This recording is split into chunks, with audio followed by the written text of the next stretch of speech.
Hello, my friends. My name is Hudson, and today I'm going to be presenting my review of The Philadelphia Story by George Cukor, released in 1940.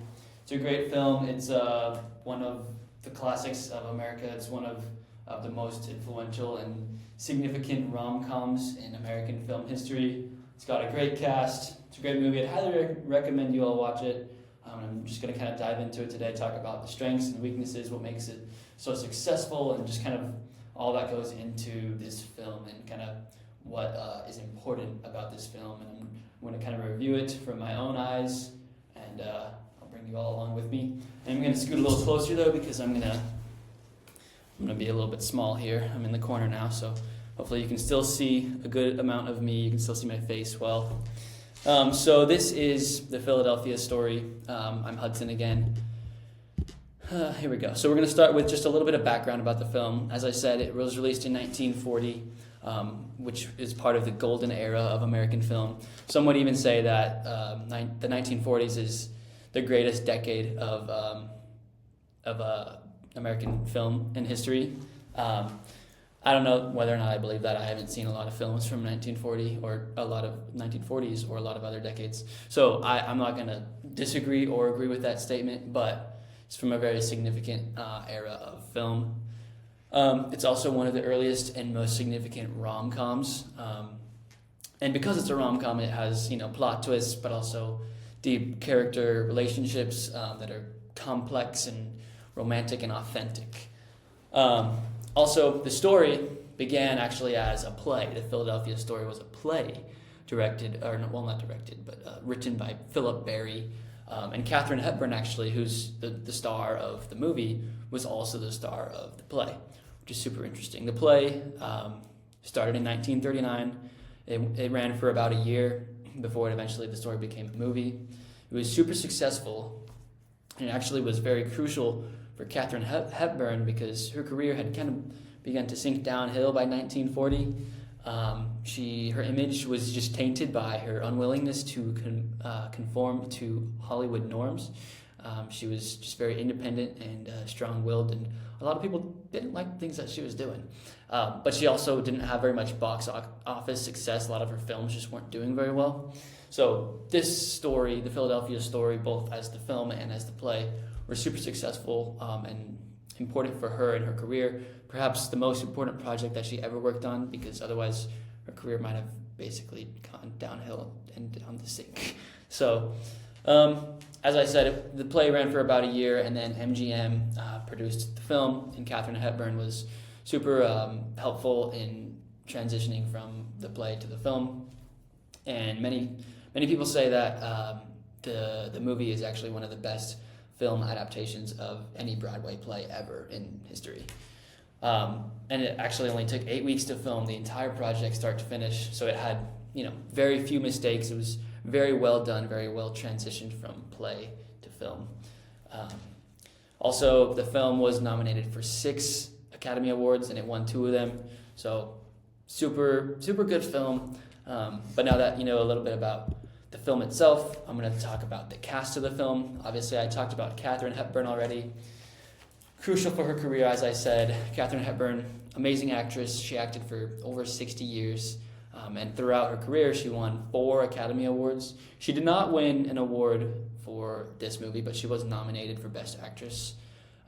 But 4 Academy Awards for acting is the most that any actor or actress has ever gotten in history. So, great job, Katharine Hepburn. She's an amazing actress, so it's great that she was able to work on this film. She really adds a lot. And her character is Tracy Lord, as I have put on the screen. Tracy is strong-willed. She's a socialite, so she's rich, she's independent, and she just kind of lives this high-class social life. And Hepburn did a great job at portraying both complexity and vulnerability in the character. I'm going to kind of walk you through a little bit of the plot and the characters. I'm not going to get too deep into it yet, but I'll start by saying at the start of the movie, Katharine Hepburn, her character Tracy Lord, is engaged to a man named George Kittredge, and she's going to marry him. And then her ex-husband, C.K. Dexter Haven, shows up, and he sort of sets her on a journey of self-discovery, where she eventually learns to confront her own weaknesses, and she becomes vulnerable, and she accepts both herself and others more. She finds the value of she finds the strength in imperfections and how valuable it is to be sensitive. And she becomes stronger, yet also more sensitive. Now, at the same time, as Dexter Haven is setting her on this journey of self-discovery, and she's also engaged to George Kittredge, another man named Macaulay Mike Connor. I have a picture of the three different men here. Mike Connor falls for Tracy, and they kind of become the main relationship, I'd say, throughout the story. They just have such an authentic, romantic relationship. But anyway, eventually, Tracy calls off the wedding and remarries Dexter Haven, which is where her heart truly lied. But throughout all of that, all those different characters that she has relationships with, she does a great job at showing emotional depth. She is arrogant, she's graceful, and she's authentic, all so naturally and all, well, not at the same time, but all throughout the film. And it's just a natural growth. And then also, and a lot of this is due to the screenwriters and directors, but she had a lot of witty and just sharp, funny, comedic bits of dialogue that added a lot to the story, and that's kind of what makes it a rom-com. It's a comedy, but it is not just entertaining, but it also lets her intelligence shine because she's so witty. Next, we have Cary Grant, who played C.K. Dexter Haven. Cary Grant, another amazing actor. He acted for about 30 years. Started in the golden age, just like Hepburn. And this was one of his strongest performances. It kind of reaffirmed his status that he was one of the greatest Hollywood actors at the time. And at the surface level, his character is just charming, handsome, and witty, and he manages to win his ex-wife back. But he actually adds a lot of complexity and just layers of complexity to the character.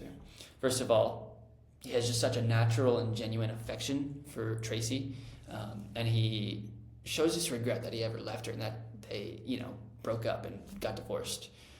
But also, Cary Grant and Katharine Hepburn, this was their fourth film together, so they had, obviously experience with each other, they knew each other, and they had just really good chemistry on screen together. Their interactions were funny and humorous, they were affectionate, they were tense, and it really helped drive the plot, but also add emotional depth. Tilt my screen down a little bit so maybe you can see my hands a little better. Next, I went too far. Next we have James Stewart as Macaulay Connor, Mike Connor. So James Stewart, another amazing actor. He acted from 1934 to 1991, so another close to 60 years. And he actually won the Best Actor. Oh, I went too far again. Best Actor Award, Academy Award for this film. And now to the character Mike, he came to the wedding as a reporter, and he was just this bored, cynical man. He only really cared about himself, and he was just negative about others and the things around him. He just, was there to report and, do his job. He just, cared about himself. But as he meets Tracy and as he gets to know Tracy, he softens up. He starts to have feelings for her, and they develop this relationship where he becomes vulnerable. But he also has just this truly authentic romance. You can see they have just such a close relationship to each other throughout the film. And this is what a lot of rom-com fans come to see. They want to see the romance, and they want to see, obviously, the drama and the funniness, but also comedy, but also just the authenticity and the love and the romance. James Stewart, he's naturally just a charming, handsome man, which makes his character more sincere and likable and relatable to his audience. And then he also shares that same wit and sharp timing in his dialogue that adds to the humor, just like the other actors have and actresses. But also as Mike, his character, opens up to Tracy and becomes more vulnerable, James Stewart showcases his emotional depth and acting range. There's another picture of Cary Grant and James Stewart, and then Katharine Hepburn. And then lastly, I want to talk about John Howard. He's not quite as successful or popular as the other actors, but I think he plays a very important role in the film, and so I thought I'd talk about him. John Howard played George Kittredge, who was the fiancé of Tracy Lord. His career lasted over 40 years, I believe, and he had some military involvement in the middle, so he wasn't acting completely the entire time. But his character, George Kittredge, was sort of a contrast of Cary Grant's character of Dexter Haven. You see, George Kittredge doesn't really fit into the social class of Tracy Lord. He was self-made and he was sincere, but he just kind of was pushed to the side. He didn't really belong in Tracy's socialite life. He loved Tracy, though. But ultimately, as I said, Tracy ended up remarrying Dexter Haven. And so George Kittredge had to accept that he had no place in Tracy's world, which I think is one of the most touching moments of the film. Now, obviously, the cast is super stacked, full of amazing actors, but there's also a few other contributors that definitely are worth mentioning. First of all, George Cukor, the director, an amazing director. He directed for over 30 years, and he won the Academy Award for Best Director one time. Not for this film, though. He had a lot of experience working with Katharine Hepburn. They worked 10 times together, so they had a very strong connection. They worked well together, and he did a good job at bringing out the best of Katharine Hepburn in all of their films together. He also did a good job in this film of capturing the elegance and, just kind of the whole high class that Tracy's a part of. He did a good job at capturing that in a variety of ways. But also, not just the high class life, but also the vulnerability of those that are in the high class. But I also think a lot of the directing credit goes to Philip Berry, who was the one who wrote the play. Obviously, I don't know if I said it, not a whole lot changed between the play and the film because it was already so well written, the characters were well written, and it's, one of the best film adaptations of a Broadway play ever just because it didn't have to change a whole lot. So Philip Berry definitely deserves some of the credit, but then also Cukor for adapting a play to a movie so well, obviously, that deserves a lot of credit. So, amazing actor. Oh, here's a picture of Philip Berry. And then next I want to talk about Donald Ogden Stewart, who was the screenwriter. He worked closely with George Cukor a lot, and he definitely deserves also some of the credit for the transformation of the story to film.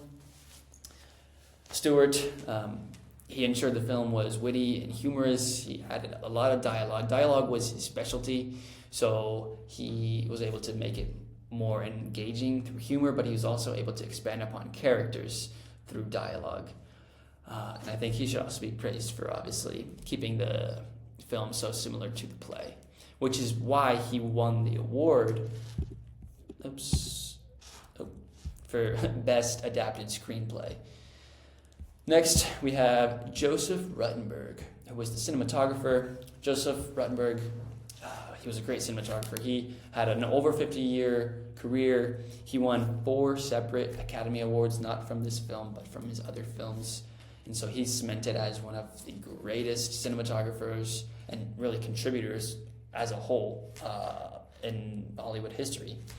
The various close-up shots, but also tracking shots and high-profile lighting made the film, first of all, more visually appealing, but also it really helped capture and represent the high-class representation of Tracy's world and, how she's just a socialite woman.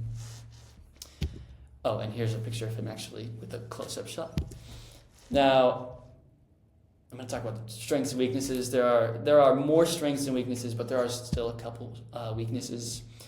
First of all, as I've said, it was a great adaptation from a play to film.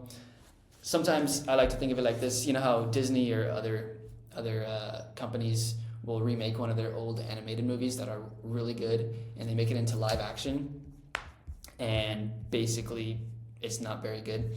I think of Dumbo or Mulan. The original animated movies were really good, and then they made the live action ones, which maybe didn't look good or were just written poorly, too much changed between the animated and live action film. Plus, they're just unnecessary. But here, with the Philadelphia story, the story actually improved. The characters were expanded on. And so I think it was not at all unnecessary, and it was definitely a good representation of the play itself, but also adding on to the play. Next, the story moves forward really well. It's logical and straightforward. It feels natural. The character growth feels natural. And despite the craziness of Tracy Lord having relationships with 3 different guys in one film, it feels and looks natural. Plus, there's a lot of romance in the film. Like I said, this is what a lot of rom-com fans come to see. It's just so heartfelt and authentic. Next, as I said, the dialogue is witty and quick and sharp. It's funny. It keeps the audience engaged, gives you a chuckle every once in a while. And then lastly, the last strength I wanted to say is, again, the cast is just wonderful. It has some amazing superstars from the golden age, but also just from, Hollywood history. Some of the greatest actors and actresses of all time. But there are also some weaknesses. First of all, although the plot, like I said, is natural and straightforward, I think there are also some scenes that are very dialogue heavy. Just a lot of talking, which makes the film feel a little bit more slow, a little bit less engaging. Plus, for most of the film, the setting remains the same in the house, and not a lot of time passes from the beginning of the film to the end, so it just makes it feel a little bit slow and less engaging sometimes. And part of that is because I am more so a fan of, like action films. I am less of a fan of rom-coms or, slower movies where it's more about drama and such. So that might be partially why I think that's a weakness, but still, I think it is definitely a viable weakness that one could point out about the film. And then the second one I wanted to talk about actually comes from the character of George Kittredge, which again is played by John Howard. Kittredge's character is, in my opinion, just sort of one-dimensional. He doesn't get as much screen time as the other characters, mostly the other 3 characters that I already pointed out. His character is just more simple. It's static. He doesn't change a whole lot throughout the film. His character mostly serves as, like I said, a contrast to C.K. Dexter Haven, who is witty and complex and handsome. Kittredge also is a very handsome man. I can't lie, John Howard. Anyway, sorry. But Kittredge his character is just much more straightforward and less emotionally complex, more emotionally simple. 2 ways of saying the same thing. And then lastly, the legacy. Like, why is this film so iconic? It's still very popular and highly regarded. It's screened publicly in festivals and classical movie showings. So it obviously is still being watched all the time, which makes it iconic and successful. Also, it was, like I said, nominated for 6 Academy Awards. I have them listed here, and it won 2 of them: the best lead actor, not actress, and the best writing from the screenwriter Donald Ogden Stewart. Even winning 1 award or being nominated for 1 award is huge for a film. So to be nominated for 6 and to win 2 is huge, and it sort of just cements the film into the Hollywood Hall of Fame, if I may call it that. Also, like I said, it's one of the earliest rom-coms, and I think it's very significant. There have been many movies and musicals throughout the years, and even now in the modern day, that are based on the story and the concepts from the Philadelphia story. It's sort of become like a cornerstone, I suppose, in a way, for the genre of rom-coms. And now to kind of close, I'm going to stand up again, that way you can see the full outfit. And just because it's more formal, to close, The Philadelphia Story is just a great film. Released in 1940, yet still, even now, 85 years later? 85 years later, still super popular, great, successful film. From the awards to just the great actors to the writing and the fact that it came from a play and was still written so well, and the fact that the play was great and the film was pretty much the same but also greater even. It's a great film. I recommend you all watch it. I personally purchased the film for $8 on Amazon Video. I believe you can rent it for $4. I purchased it because I had to watch it a few more times, but great film, might as well watch it. I thought it was going to be a silent film at first when I first clicked on it. Thankfully it's not. It is in black and white, but I think it still is a beautifully looking film. So I highly recommend you watch it. And that is The Philadelphia Story, presented by Hudson Diet.